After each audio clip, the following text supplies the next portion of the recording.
नमस्कार बंधुरा इंद्राणी कुकिंग शोते आपनाके स्वागत जानाई।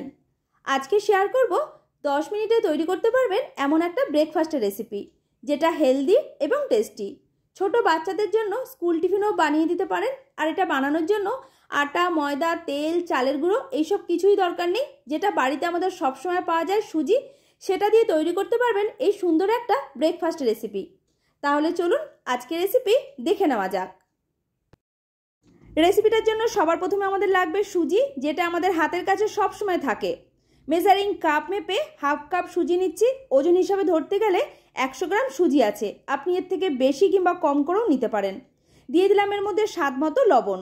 এবারে একসাথে শুকনো উপকরণ দুটো ভালো করে মিশিয়ে নিচ্ছি। শুকনো উপকরণগুলো খুব ভালোভাবে মেশানো হয়ে গেছে। এবার এর মধ্যে দিয়ে দিলাম হাফ কাপ টক দই, মানে যে কাপ মেপে 1 কাপ সুজি নিয়েছিলাম ওই কাপের দিলাম হাফ কাপ টক দই আর হাফ কাপ জল। এবারে একসাথে ভালো করে মিশিয়ে নিচ্ছি। বাড়িতে থাকা ছোট বাটি বা 4 কাপ মেপে এই উপকরণগুলো নেবেন। এতে ব্যাটার তৈরি করার সময় কোনো কিছু কম বেশি হবে না।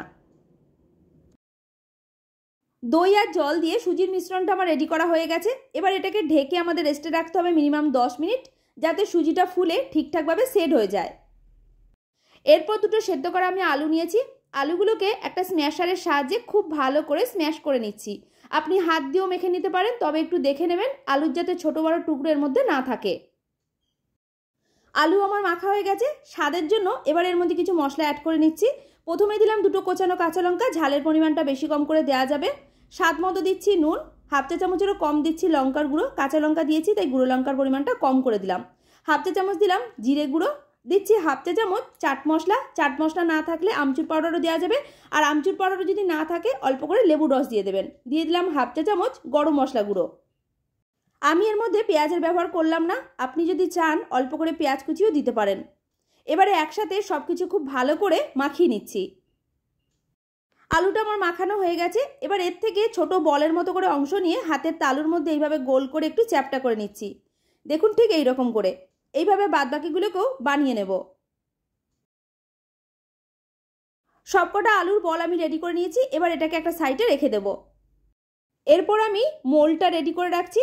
ছোট সাইজের 4টে বাটি নিয়েছি। এর মধ্যে অল্প অল্প করে রিফাইন তেল দিয়ে একটা ব্রাশের সাহায্যে বাটিগুলোর চারিধারটা তেলটাকে খুব ভালো করে মাখিয়ে নিতে হবে, যাতে রেসিপিটা হয়ে যাওয়ার পর খুব সহজেই ডিমোল্ড হয়ে যায়। সুজিটা রেস্টে রেখেছিলাম, 10 মিনিট হয়ে গেছে। ঢাকনাটা খুলে নিয়ে এবার একবার দেখে নিচ্ছি। আগের তুলনায় সুজিটা দেখুন কতটা ঘন হয়ে গেছে। এবার এর মধ্যে দিয়ে দিতে হবে আবার জল।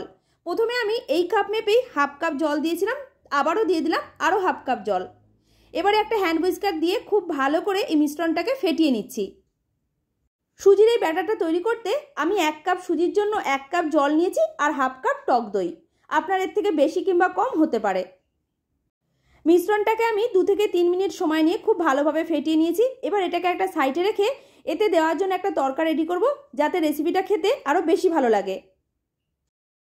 ছোট একটা হাতার মধ্যে 1 টেবিল চামচ মতো তেল আমি গরম করে গ্যাসের ফ্লেমটা বন্ধ করে দিলাম। এরপর এর মধ্যে দিচ্ছি হাফ চা চামচ কালো সর্ষে, 5-6টা কারি পাতা ছোট ছোট করে আমি কেটে দিলাম। এতে একটা সুন্দর গন্ধ বেরোবে। তারপরে একটু নাড়িয়ে চাড়িয়ে ভেজে নিয়ে এই তরকাটাকে আমি সুজির ব্যাটারের মধ্যে ঢেলে দিলাম। তারপরে একসাথে খুব ভালো করে মিশিয়ে নিতে হবে। রেসিপিটা যাতে একদম নরম স্পঞ্জি হয় তার জন্য এর মধ্যে দিলাম হাফ চা চামচ বেকিং পাউডার, তারও হাফ দিচ্ছি বেকিং সোডা। অল্প করে জল দিয়ে একসাথে ভালো করে আবারও মিশিয়ে নিতে হবে। আপনি যদি এর মধ্যে বেকিং পাউডার বা বেকিং সোডা দিতে না চাইছেন তাহলে 1 চা চামচের মধ্যে ইনোও দিতে পারেন। মিশ্রণটাকে আরও 1 মিনিট মতো ফেটিয়ে নিয়েছি। এবারে ঘনত্বটা দেখুন ঠিক এই রকম হবে। খুব বেশি পাতলাও না, আবার খুব বেশি ঘনও না। এবারে আগে থেকে যে বাটিগুলো রেডি করা ছিল তার মধ্যে এই সুজির ব্যাটার হাফ হাতা করে দিয়ে দিতে হবে। সবকটা বাটিতে সুজির ব্যাটার দিয়ে দেওয়ার পর আলুর যে বলগুলো রেডি করা ছিল সেগুলোকে এইভাবে একটা একটা করে দিয়ে দিলাম। তারপরে আবার ওপর থেকে সুজির ব্যাটার দিয়ে ঢেকে দিতে হবে। আমি যতটা মিশ্রণ রেডি করেছিলাম দেখুন 4টে বাটিতে পুরোটা ধরে গেছে। রেসিপিটা দেখতে যাতে ভালো লাগে ওপর থেকে অল্প অল্প করে কারি পাতা দিয়ে দিলাম, আর অল্প অল্প করে একটু গুঁড়ো লঙ্কা ছড়িয়ে দিচ্ছি। এটা সম্পূর্ণ অপশনাল, আপনি নাও দিতে পারেন, শুধু দেখতে ভালো লাগবে বলে আমি ওপর থেকে একটু লঙ্কা গুঁড়ো দিলাম। 4টে বাটি আমার রেডি করা হয়ে গেছে। এবার চলুন এগুলোকে ভাপে বসাবো। ভাপে বসানোর জন্য জল আগে থেকে আমি গরম হতে বসিয়ে দিয়েছিলাম, আর জলটা দেখুন টকবক করে ফুটেও গেছে। ওপর থেকে একটা ছিদ্রযুক্ত থালা বসিয়ে 4টে বাটিকে আমি এই থালার মধ্যে বসিয়ে দেব। 4টে বাটি এই থালার মধ্যে আমার বসানো হয়ে গেছে। এবারে ওপর থেকে একটা ঢাকনা দিয়ে ঢেকে দিলাম।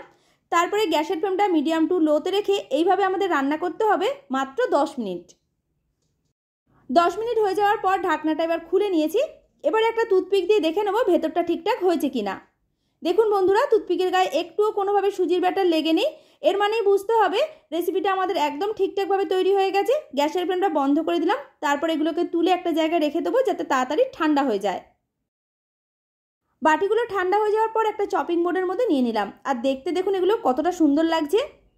এবারে একটা ছুরি দিয়ে বাটির সাইডগুলোকে এইভাবে ছাড়িয়ে হাতে উপর করলেই দেখবেন খুব সহজেই বেরিয়ে যাবে। এই কাজটা কিন্তু গরম অবস্থাতে করা যাবে না, একদম ঠান্ডা হয়ে গেলে করবেন, তা না হলে একটাও বার করতে পারবেন না, সব কটা ভেঙে যাবে। এবারে এগুলোকে একটা প্লেটের মধ্যে নিয়ে নিলাম। তারপর আপনাদের কেটেও দেখিয়ে দেবো যে ভেতরটা কেমন হয়েছে। ভেতরটা দেখুন পুরো আলুর পুরে ঠাসা, খেতে কিন্তু দারুণ মজার হয়। আজকের রেসিপি ভালো লাগলে লাইক, শেয়ার, কমেন্ট করে জানাবেন।